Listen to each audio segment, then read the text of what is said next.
السلام عليكم ورحمة الله وبركاته. إن الحمد لله والصلاة والسلام على رسول الله أما بعد. সম্মানিত প্রিয় শিক্ষার্থী বন্ধুগণ, আমরা ৫ নাম্বার বই পঞ্চম শ্রেণীর আদ-দুরুস আল-আরাবিয়্যা ওয়াল কওয়াইদুল আরাবিয়্যা, আমরা ইতিমধ্যে আদ-দুরুস আল-আরাবিয়্যার পাঠগুলো শেষ করেছি। আজকে আমরা শুরু করব কওয়াইদুল আরাবিয়্যা। প্রথমে আমরা সংক্ষিপ্তভাবে পরিচয় হয়ে নেব যে কওয়াইদ কি, কওয়াইদুল আরাবিয়্যা বলতে কি বোঝায়।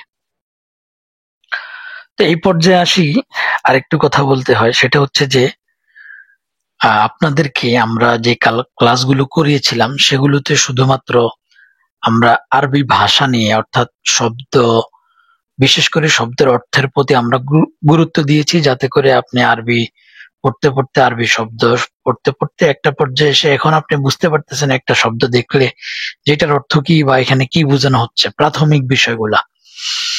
কিন্তু একটা শব্দের মধ্যে আমরা দেখি, যেমন এই যে এখানেই আছে যে এখানে আল আল কওয়াইদু, এই যে দাল পেশ দুটা কেন হয়েছে, আর আরবিয়াতু মানে পেশটা কেন হয়েছে, এই নিয়ম কানুন গুলা হচ্ছে কওয়াইদ।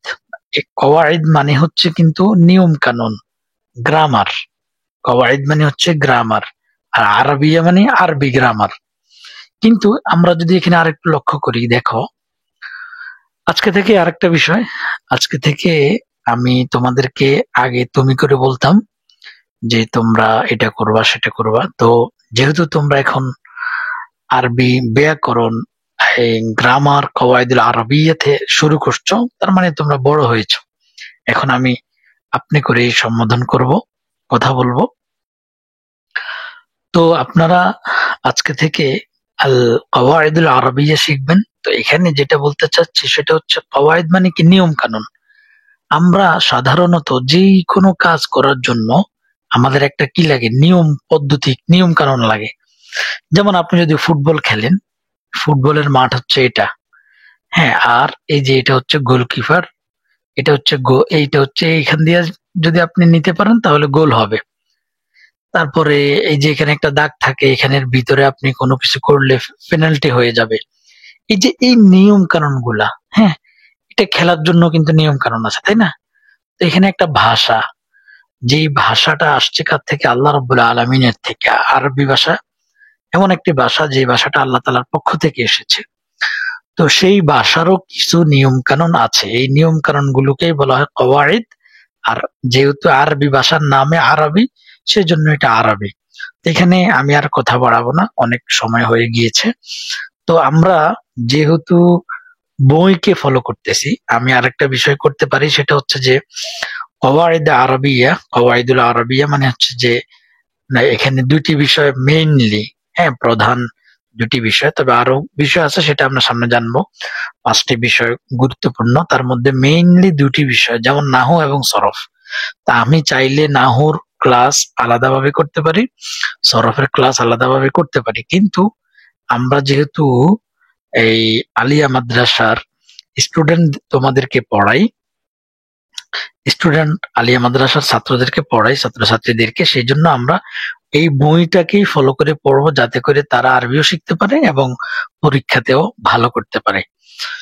তো সেই জন্য আমরা বই, অনেক সময় বইয়ের অনেক কিছু পড়লে ছাত্র বুঝে না। প্লাস সবচেয়ে বড় বিষয় যেটা আমি আগে থেকে বলে আসছি, সেটা হচ্ছে যে আমরা আরবির পেছনে ওইভাবে সময় দেই না, দিলেও উপযুক্ত শিক্ষক যিনি আমাকে দিবেন ওইভাবে পাই না।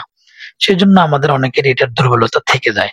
তো আমি বিশ্বাস করি, যদি আপনারা সবাই আমাদের কাছে যেভাবে ক্লাস করতেছেন, নিয়মিত ক্লাস প্লাস যদি ভিডিও ফলো করেন, ইনশাল্লাহ আপনি দাখিল পরীক্ষার আগেই আপনি আরবিতে কথা বলা, আরবির কাওয়াইদ বোঝা, আরবি গ্রামার বোঝা সব করতে পারবেন ইনশাল্লাহ। চলুন আমরা তাহলে এখানে শুরু করি। এখানে কি বলা আছে যে আল কাওয়াইদুল আরবিয়্যার পরিচয়। পরিচয়টা আমি আপনাদেরকে দিয়েছি, এখন এখানে আবার দেওয়া আছে যেসব নিয়ম নীতির মাধ্যমে আরবি ভাষার মুফরদ। এখন মুফরদ কি? মুফরদ তথা একক শব্দ। একক শব্দ মানে কি? যেমন আমি যদি বলি যে জাইদুন, জাইদুন মানে হচ্ছে একজনের নাম। ক ইমন, ক ইমন। এখন এই জাইদুন এটা কি? এটা হলো একটা শব্দ। এখন ক ইমনটা বাদ, তার মানে এই যে জাইদুনটাই হলো একটা একক শব্দ, এটাকে মুফরদ বলা হয়। কারণ জাইদুনের আগেও কোনো শব্দ নাই, পরেও কোনো শব্দ নাই, এই জন্য এটাকে কি বলা হয়? মুফরদ বলা হয়। মুফরদ কাকে বলা হয়? যেটা একক শব্দ, মানে এই শব্দের আগে পরে কোনো শব্দ নাই। এটা হচ্ছে প্রাথমিক কথা। দ্বিতীয়ত বলা হচ্ছে ও মুরাক্কাব তথা একাধিক মুফরদ দ্বারা গঠিত বাক্য বা বাক্যাংশ সম্পর্কে সম্যক জ্ঞান অর্জন করত আরবি ভাষা শুদ্ধরূপে লিখতে, জ্ঞান অর্জন করতে আরবি ভাষা শুদ্ধরূপে লিখতে পড়তে বলতে পারা যায়, ওইগুলোকে কাওয়াইদুল আরবিয়া তথা আরবি কাওয়াইদ বলে। এখন এবার আমি আপনাদেরকে এটা আরো সুন্দরে বুঝিয়ে দিচ্ছি। যেমন আমরা এখানে বলছি কি জাইদুন, এটা একটা আরবি নাম, এটার আগে পরে কোনো শব্দ নেই, এই জন্য এটাকে মুফরদ। এখন আমি যদি আবার বলি যে জাইদুন কয়মুন, হ্যাঁ, এই যে জাইদুন এটা একটা শব্দ, কয়মুন এটা আরেকটা শব্দ।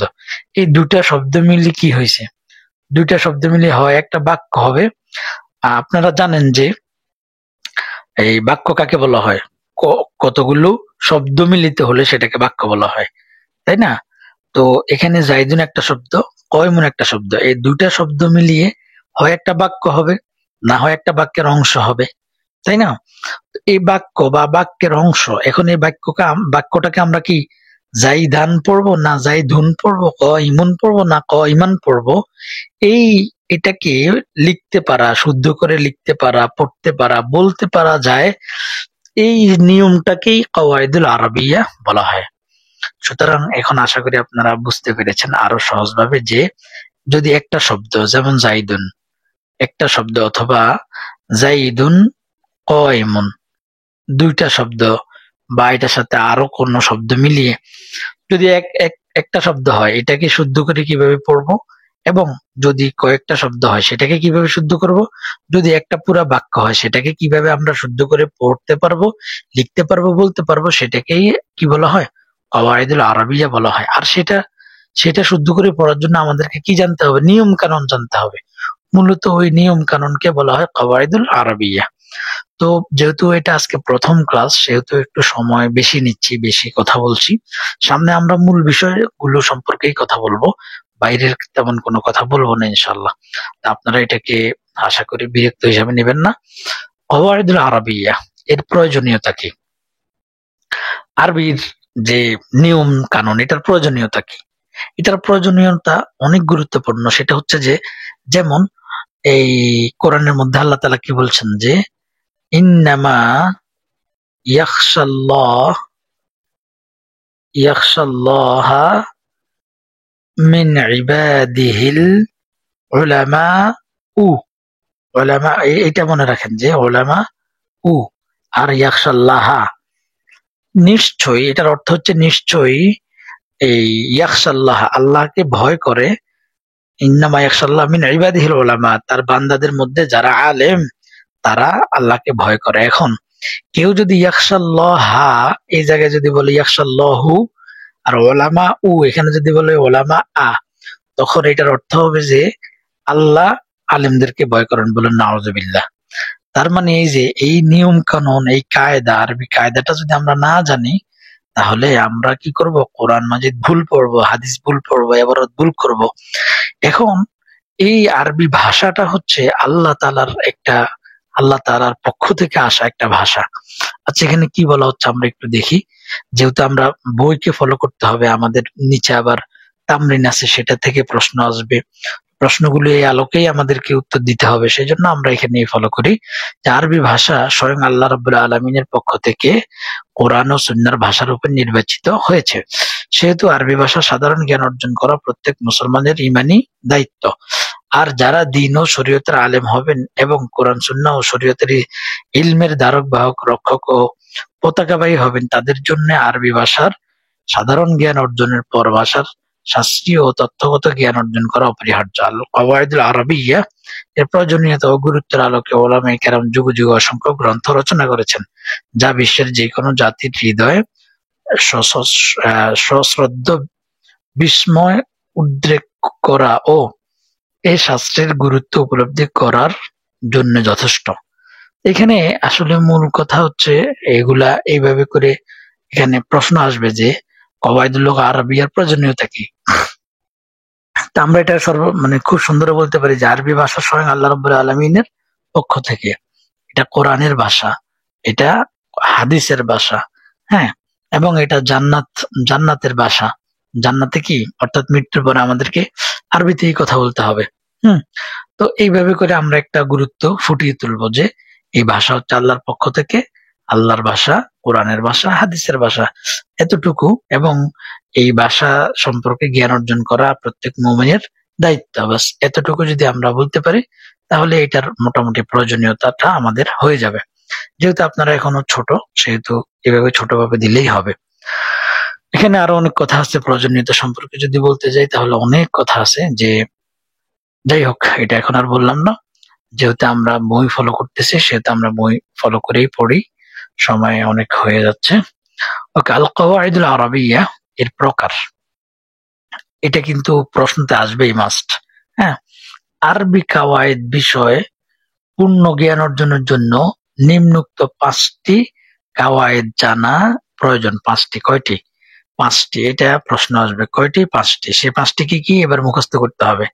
ইলমুল ইমলা, বলো ইলমুল ইমলা, ইলমুল ইমলা, ইলমুস সরফ, ইলমুন নাহর, ইলমুল বালাগাহ, ইলমুল উরুদ।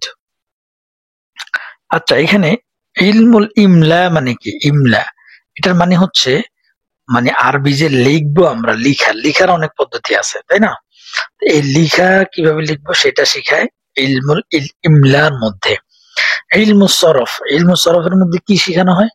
ইলমুস সরফের মধ্যে শব্দ গঠন নিয়ে পড়ানো হয়। যেমন আন-নাসরু, হ্যাঁ, এই শব্দের গঠন নিয়ে, এই শব্দ থেকে আরো অনেকগুলো শব্দ বের হবে, এটা নিয়ে ইলমুস সরফ আলোচনা করা হয়। তারপরে ইলমুন নাহু, ইলমুন নাহু মূলত এই যে এই আন-নাসরু, এটা থেকে আরেকটা শব্দ বের হবে।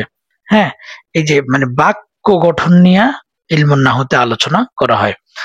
বাক্য গঠন নিয়ে মানে বাক্যগুলো কিভাবে আমরা গঠন করব, হ্যাঁ, কোনটা মুবতাদা, খবর, অনেক কিছু আছে সেখানে। যাই হোক, তো মূল কথা হচ্ছে ইমলা, ইমলা যেটা, এটা আমরা কি আরবি লেখার ক্ষেত্রে এটার জ্ঞান জানতে হবে, ইলমে সরফ জানতে হবে। শব্দ গঠনের ক্ষেত্রে এই যে এখানে লেখা আছে শব্দ প্রকরণ। ইলমুন নাহু জানতে হবে আমাদেরকে বাক্য গঠনের নিয়ম কানুন জানার জন্য। ইলমুল বালাগা, এটা হচ্ছে অলংকার শাস্ত্র। অর্থাৎ এটা বালাগা মানে হচ্ছে যে আল্লাহ রাব্বুল আলামিন কোরআনের মধ্যে মানে বিভিন্ন কথা বলেছেন, যে কথাগুলোকে মানে খুবই গভীর ভাবে বলেছেন, যেগুলো উপলব্ধি করতে হলে আমাদেরকে এই শাস্ত্রের জ্ঞান অর্জন করতে হবে। ইলমুল উরুদ, ছন্দ জ্ঞান। যেমন আল্লাহ তাআলা কোরআনে কি বলছেন? আর রহমান আল্লামাল কুরআন খলাকাল ইনসান। এই যে সব জায়গায় কি নুন, আন আন আন, এই যে একটা ছন্দ, এই ছন্দময় কিছু জ্ঞান, এই বিষয়ে আমাদেরকে কি করতে হবে? জ্ঞান অর্জন করতে হবে। তো এখন আপনাদের কাজ হচ্ছে এটা মুখস্থ করা। ইলমুল ইমলা, ইলমুস সরফ, ইলমুন নাহর, ইলমুল বালাগা, ইলমুল উরুদ। এটা কি? এটা হচ্ছে এই আরবি কাওয়ায়েদ বিষয় পূর্ণ জ্ঞান অর্জনের জন্য 5টি কাওয়ায়েদ জানা প্রয়োজন। কয়টি? 5টি। এটা মুখস্থ করে নিতে হবে। আচ্ছা, এবার আল কওয়াইদুল আরবিয়্যা এর সমুদয় প্রকার থেকে প্রাথমিক শিক্ষার্থীদের প্রথমোক্ত 3টি কাওয়ায়েদের জ্ঞান অর্জন করা অতীব জরুরি। আচ্ছা, এই যে এখানে 5টি, যেটা 5টির মধ্যে প্রথম 3টি আমাদেরকে জ্ঞান অর্জন করা। ওই যে আমি বলছিলাম 2টি, যে ইলমুস সরফ, ইলমুন নাহর, হ্যাঁ, তো ইলমুল ইমলা, এই 3টা মূলত তিনটায় প্রাথমিক অবস্থায় আবশ্যক। মানে একটা একটা করে ধাপে ধাপে সামনে আসতে হবে। আবশ্যক এগুলো জ্ঞান অর্জন করা। আরবি ভাষা ও ব্যাকরণ শিখতে আগ্রহী শিক্ষার্থীকে আরবি ভাষায় অধিক দক্ষতা অর্জনের জন্য সর্বপ্রথম ইলমুল ইলমা, ইমলা তথা বর্ণ প্রকরণ শাস্ত্র শিখতে হবে। এখানে ইমলার মধ্যে ওই যে আলিফ বা তা থেকে একেবারে হরফ থেকে শুরু করে আমরা কিভাবে একটা শব্দ লিখবো শুদ্ধ করে, যেমন আরবিতে একটা আছে আলিফ আর একটা আছে এই আলিফ। হ্যাঁ, আচ্ছা, জাস্ট জাস্ট উদাহরণ দিয়ে একটা বলি। এই যেমন এটা আলিফ, এটাও আলিফ। হ্যাঁ, এটাও হামজা, এটাও হামজা। এটাকে বলা হয় হামজাতুল, আর এটাকে বলা হয় হামজাতুল কতঈ, এটাকে বলা হয় হামজাতুল আসলি। তো এই যে কখন কতঈ হবে, কখন হামজায় ওসল হবে, হুম, এই এগুলোর জ্ঞানটাই হচ্ছে ইলমুল ইমলা। তো এটা নিয়ে এখন এত বেশি চিন্তার কোনো কারণ নাই। মেইন কথা হচ্ছে এটা নিয়ে এখন কি করতে হবে, সর্বপ্রথম কি বলছে, সর্বপ্রথম এটার জ্ঞান অর্জন করতে হবে, বর্ণ প্রকরণ, তারপরে ইলমুস সরফ, তারপরে ইলমুন নাহউ।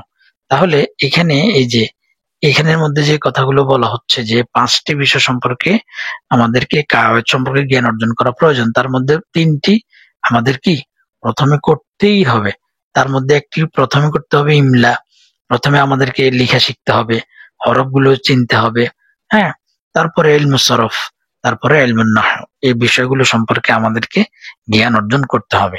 তো পরবর্তীতে আল বাবুল আউয়াল, এই যে প্রথম বাব থেকে, প্রথম অধ্যায় থেকে আমরা কি করব, আমরা ইলমুস সরফ থেকে শুরু করব।